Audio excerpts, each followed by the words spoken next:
तो मन में यही चीजें रहती है कि भाई जब 6 मिनट होती है तो हमें बेस्ट करना अपना। हुँ, हुँ।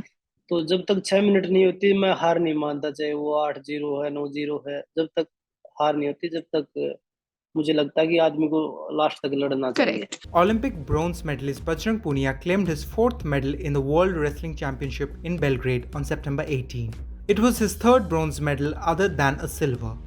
In an exclusive interview with the Indian Express, Bajrang Punia talks about his latest victory at the Wrestling World Championship and much more. सबसे पहला मेडल जब जीता था तो वो मेरे लिए सबसे बेस्ट मोमेंट था। और जब मेरी एज भी 18-19 साल की थी, तो हुँ, हुँ। बिल्कुल तभी तभी रेसलिंग में मैं यही सोचा था कि भाई हाँ और भी अच्छा कर सकते हैं। जब 18-19 साल की हम पहली वर्ल्ड चैंपियनशिप में मेडल जीत सकते हैं तो क्यों ना हम देश के लिए और आने वाले जो टूर्नामेंट है उनमें भी हम मेडल जीत सकते हैं। तो उसी से उम्मीद बनी थी 2013 से ही। 2013 में जब पहली बाउट थी तो मैं पहली बाउट हार गया था उसमें, उसी बुल्गारिया के साथ में। हुँ, तो हुँ। उस टाइम पे मुझे नहीं पता था कि ये बुल्गारिया वाला फाइनल में जाएगा और मुझे रिपेचेज में मौका मिलेगा। तो मुझे लगा कि भाई नहीं, क्योंकि हमारे इतने मेडल नहीं थे उस टाइम तक, हमारे 5-6 मेडल थे वर्ल्ड चैंपियनशिप में उस टाइम पे करेक्ट। टोटल इतिहास में। तो उस टाइम पे मुझे लगा कि भाई हमारी मतलब भी अभी इतनी एज भी नहीं थी, इतना एक्सपीरियंस भी नहीं था, तो मन में ये था कि भाई ये कहाँ जाएगा, ये अगली हार जाएगा, उससे अगली हार जाएगा। तो उस हुँ, टाइम हुँ। पे ये पता नहीं था कि भाई ये फाइनल में जाएगा। और जो और खिलाड़ी हैं, क्योंकि मेरे ग्रुप में ओलंपिक मेडलिस्ट भी था 2012 का, जिसने सिल्वर मेडल जीता था, और मंगोलिया के और खिलाड़ी थे। तो उसमें मुझे लगा कि भाई मेरा मेडल नहीं आएगा, पर वो फाइनल में जाने के बाद जब मैंने बाउट खेल ली और मैंने सभी को मतलब जो 2-3 बाउट हुई मेरी रिपेचेज में, मैंने सभी को आराम से ही हरा दिया। तो उस टाइम पे मन में ये चीज आई कि भाई हाँ, अगर मैं ये मान लेता कि भाई हाँ मैं नहीं जीत सकता, क्योंकि जो आपके पास जो लोग हैं आपके आसपास के जो वही आपको मोटिवेट करते हैं कि भाई आप जीत सकते हैं। हुँ, तो हुँ। उस टाइम पे जो मेरे साथ कोचेज थे, जो मेरे दोस्त थे, उन्होंने मुझे कि भाई आप जीत सकते हैं, ऐसी कोई चीज नहीं है कि भाई आदमी नहीं कर सकता, इतनी मेहनत कर रखी है। तो बिल्कुल उस टाइम पे मुझे काफी मोटिवेशन मिला। और वो जब मैंने ब्रोंज जीता तो मुझे खुद विश्वास नहीं हो रहा था कि भाई हाँ मैं वर्ल्ड चैंपियनशिप में मेडल जीत रहा हूँ। 2018 में जब मेडल जीता, सिल्वर जीता था, तो फाइनल बाउट थी।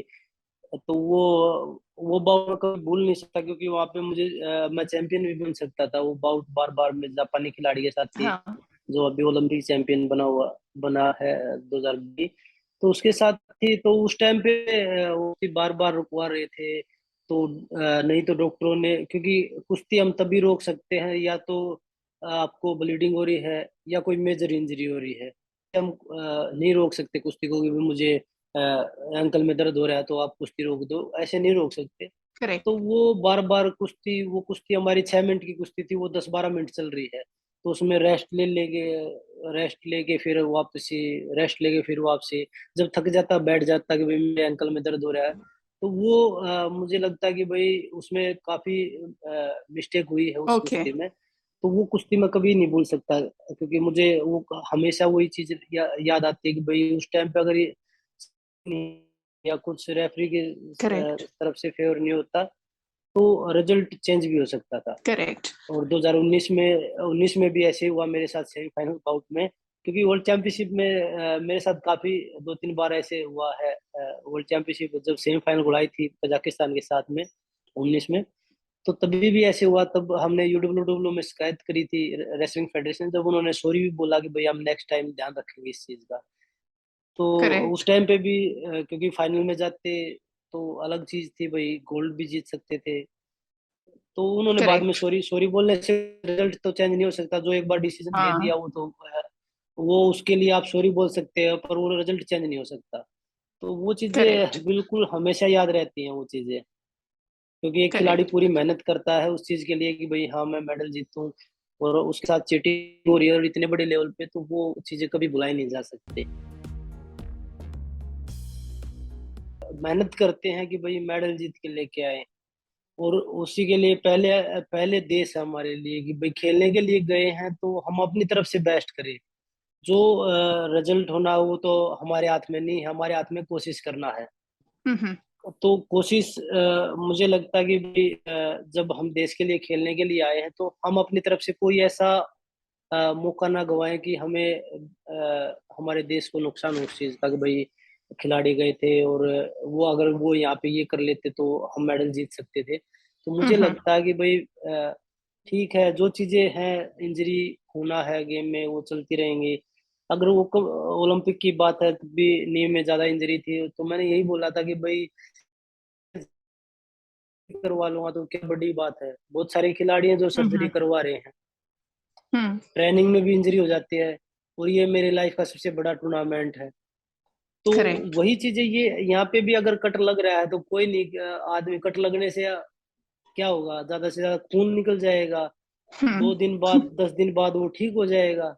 राइट। तो हमारे लिए पहले मेडल जरूरी है, तो वही करेक्ट। चीजें, और इस चीज में मैं मानता हूँ कि संगीता ने काफी मोटिवेट किया मुझे, संगीता साथ में थी। नाइस। तो हम्म। उन्होंने बोला कि भाई, क्योंकि उस टाइम पे कुश्ती के बीच में फैमिली से बात नहीं कर हम्म। सकते थे, कुश्ती चल रही थी, तो उस टाइम पे संगीता मेरे साथ में थी। मैं वो बोली कि कोई नहीं, इंजरी हुई है, हाँ। इसका पट्टी करवा के और दोबारा से ब्रॉन्ज के लिए खेलो।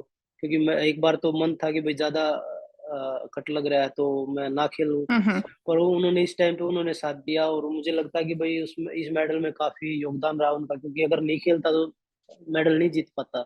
बिल्कुल, वो भी खिलाड़ी है, रेसलर है, और मैं भी, करेक्ट। एक दूसरे को आपस में समझते हैं और एक दूसरे की कमियों को बता सकते हैं। क्योंकि जब मैं खेल रहा होता हूँ तो मुझे नहीं पता कि मैं बाद में वीडियो देख के पता लगा सकता हूँ भाई क्या कमी करी है मैंने।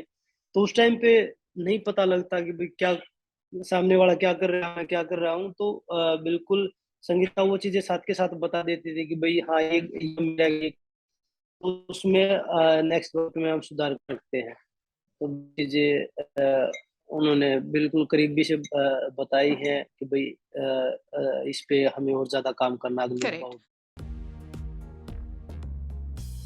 तो खेलते हैं तो ये चीजें नहीं आती कि भाई आपके 6-0 है या 8-0 है। तो मन में यही चीजें रहती है कि भाई जब 6 मिनट होती है तो हमें बेस्ट करना अपना। हम्म। तो जब तक 6 मिनट नहीं होती मैं हार नहीं मानता, चाहे वो 8-0 है 9-0 है, जब तक हार नहीं होती, जब तक मुझे लगता है कि आदमी को लास्ट तक लड़ना चाहिए। करेक्ट। उनके ट्रेनिंग का जो शेड्यूल होता है वो भी कंपटीशन के हिसाब से होता है। 10 बजे ट्रेनिंग होती है, क्योंकि 10 बजे 10:30 बजे कंपटीशन शुरू होता है, हम्म। शाम को 4 बजे स्टार्ट होती है। तो वो जो रेस्ट पीरियड पीरियड होता है, जैसे हम सुबह यहाँ पे 6 बजे 7 बजे ट्रेनिंग करते हैं, तो करेक्ट। उनका वो जो रेस्ट पीरियड होता है वो छोटा होता है, जैसे कंपटीशन में होता है उसी हिसाब से होता है। और एक हम्म। मेन चीज है कि भाई एक हमें वेदर चेंज हो जाता है हमारा, खाने पीने का जो या इंडिया में अलग होता है, हम्म। वहां जाते हैं तो वहां अलग होता है। तो एक वो चीजें बदल जाती है, उसी हिसाब से हम जैसे कंपटीशन में जाते हैं उसी हिसाब से खाना उधर मिलता है। करेक्ट। और उसके बाद जो मतलब जो ये होता है कि भाई स्पारिंग पार्टनर चेंज हो जाते हैं, करेक्ट। उनके साथ खेलने का भी मौका मिलता है। जब खेलते हैं उनके साथ ट्रेनिंग करेंगे तो उन्हीं की तरह पता लगता रहेगा भाई हाँ, कि भाई ये खिलाड़ी क्या करता है, क्योंकि अमेरिकन शैली अलग होती है खेलने की।